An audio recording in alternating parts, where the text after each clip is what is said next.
we mentioned that the occlusal surfaces of the teeth are your biting surfaces. We use the term occlusion to talk about how the teeth come together. Dental occlusion. That means the way in which your maxillary teeth contact your mandibular teeth. So we have three different general patterns of occlusion that we talk about. Class 1, Class 2, and Class 3. Class 1 occlusion is considered normal occlusion. This is where your upper incisors just barely reach over your mandibular incisors below. Class 2 occlusion is referred to as a malocclusion. So this is an abnormal level of occlusion, meaning that it's inefficient for articulation and it's inefficient for chewing. And another word that we use for chewing is mastication. And in Class 2 occlusion, the mandibular molar is retracted behind the maxillary molar. So if I drew a little line right here, you can see that the mandible is retracted back too far behind the maxilla, and that is creating what we call an overjet here, where the front teeth, the front incisors, there is a wide gap between the front incisors and the lower incisors below. And that's what I had when I was little. I could stick my thumb in between, like this, in between my front teeth, between my maxillary incisors on top and my mandibular incisors below. Class 3 occlusion is also a malocclusion. You can see an example down here. The first mandibular molar, so this tooth right here that I'm circling, is much further ahead of the first maxillary molar. So essentially the mandible is too far forward. The mandible is too far protruded. And those are your three types of occlusion, general types of occlusion that you need to know. So let's move now into different cavities of the vocal tract. All right, starting with the oral cavity. Obviously, the oral cavity is the most significant for articulation in speech. Your oral cavity is considered to exist from the opening at your mouth, at your lips, so that is the anterior boundary of the oral cavity. And if you're looking with a flashlight into your mouth, you're going to see this thing in the middle, and that's your uvula. And if you follow the uvula, you will see it directly attached to,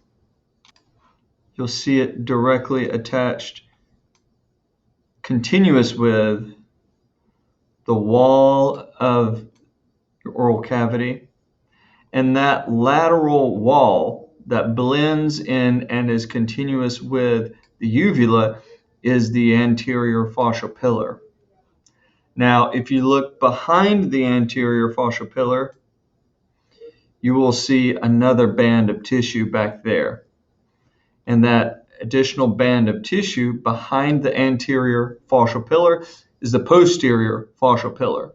The posterior fascial pillar is the posterior boundary of the oral cavity. Behind that, you're into the pharynx. The superior boundary of the oral cavity is the hard palate. And if you run your tongue back along your hard palate, you will feel these little bumps right behind your front teeth. And that is the rugae, those bumps. That is the rugae. And that particular part of the hard palate right behind your front incisors, your front maxillary incisors, is the alveolar ridge.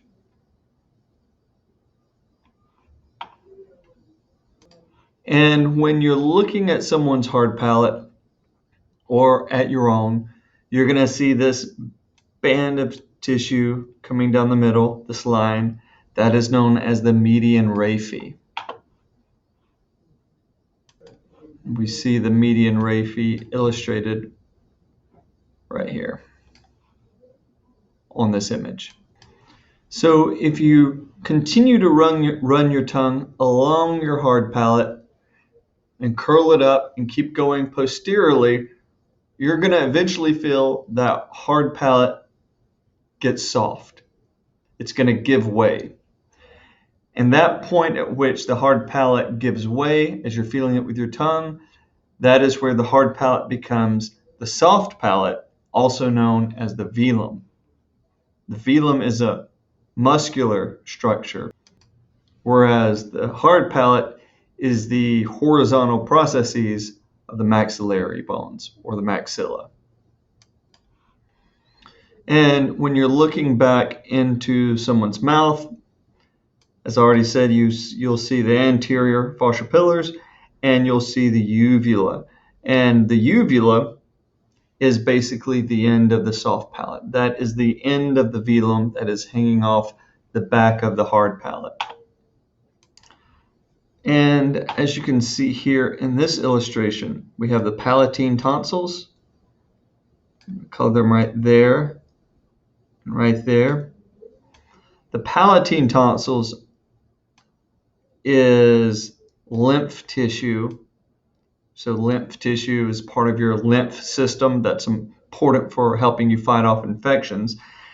And the palatine tonsils exist between the anterior and the posterior fascial pillars.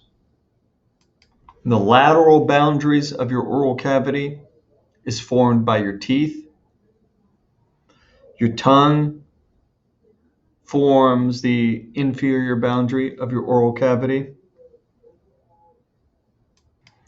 And here's an image of some seriously swollen palatine tonsils.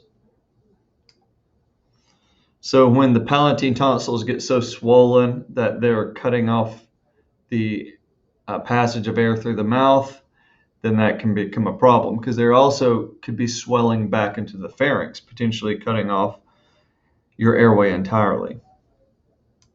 So there are different structures in the body that we refer to as tonsils.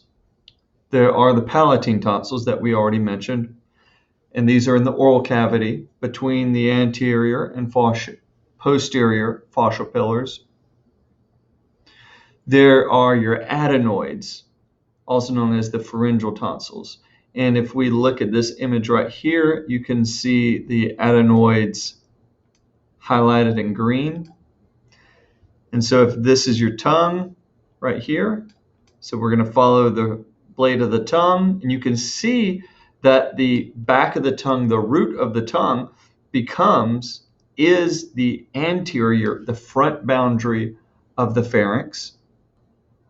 And here's the soft palate right here. And the soft palate rises up to contact the posterior pharyngeal wall. And it does that during a swallow to keep whatever it is you're swallowing from coming out through your nose.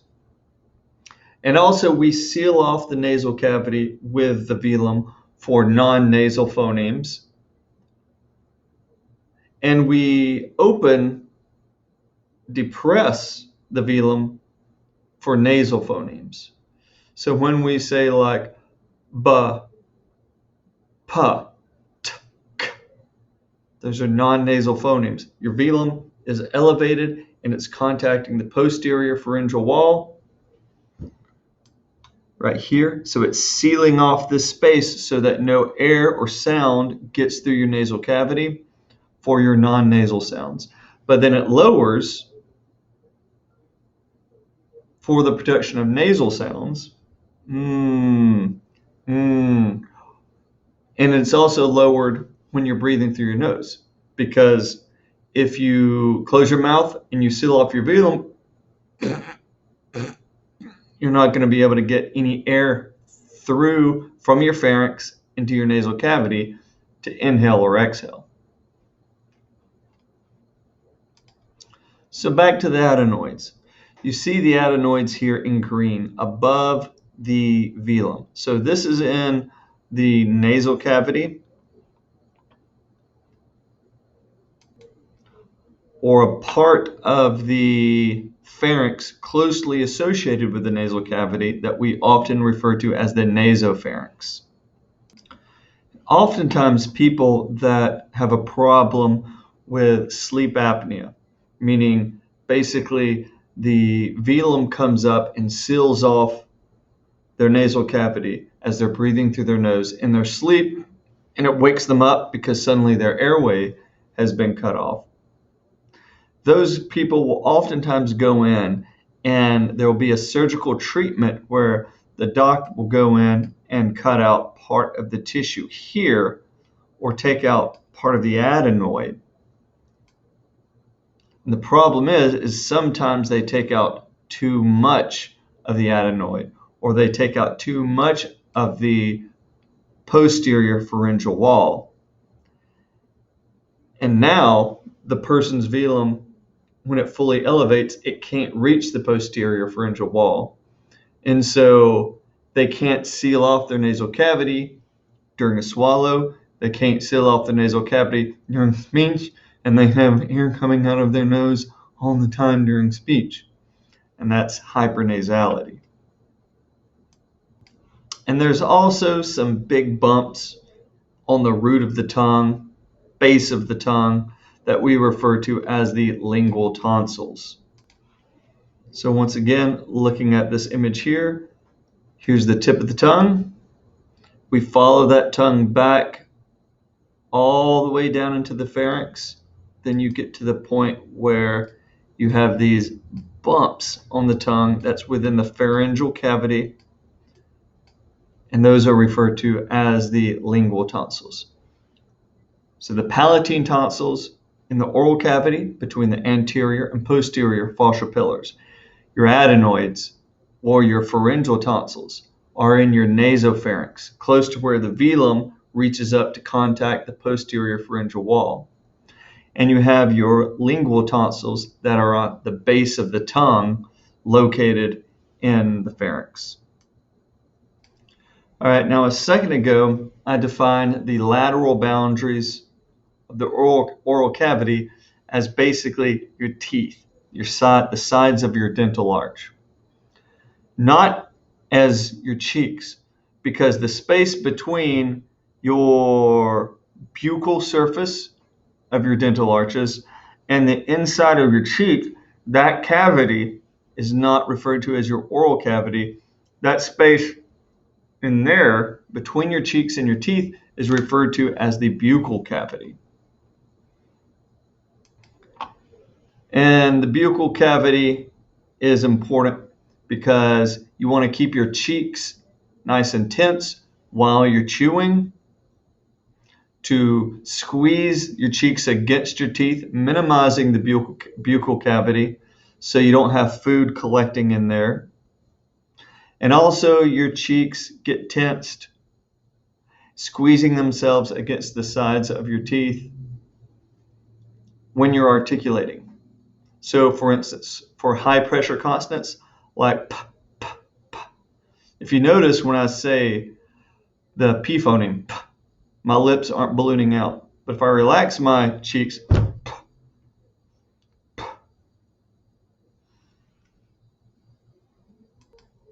And if you ever try to talk with your cheeks really relaxed, but it's not going to sound good, right? Because everything is, cheeks are flopping, and it interferes with your resonance. It interferes with your resonance, and it also interferes with your articulation. So you'll see a lot of small children with syndromes that may create muscle weakness. And Down syndrome comes to mind first. And these kids usually have very weakened muscles of the cheek, and they have very floppy cheeks when they talk. So sometimes as the speech therapist, we're going in and we're exercising the muscles here to increase the tone so that their cheeks aren't ballooning out while they speak, so that their articulation and their resonance is better. All right, the next cavity we're going to talk about is the pharynx. So if you look at this image right here, you can see that there is a space that exists behind the oral cavity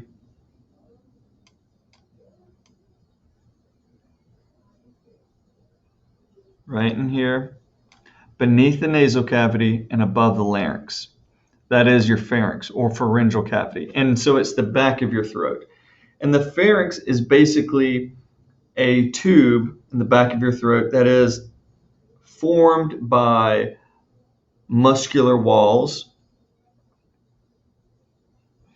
And when you swallow, the walls of the pharynx constrict to help facilitate whatever it is that you're swallowing through the pharynx over the airway safely without getting into the airway and into the esophagus that is right here.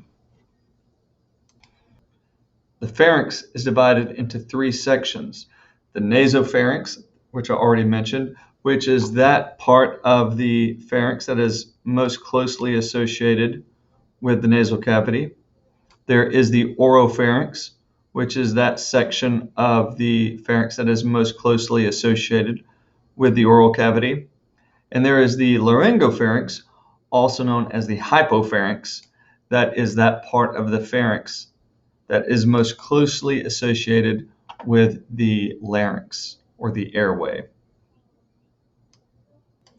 So the pharynx is a cavity that in the most basic sense, provides a point of a connection between your oral cavity and your airway, your nasal cavity and your airway, and your oral cavity and your esophagus. So the pharynx is part of the respiratory tract in that air courses from your nose and your mouth through the pharynx into your airway, and it's part of the digestive tract in that it is responsible for transmitting food from the oral cavity down back into the esophagus, which is the tube that goes to your stomach.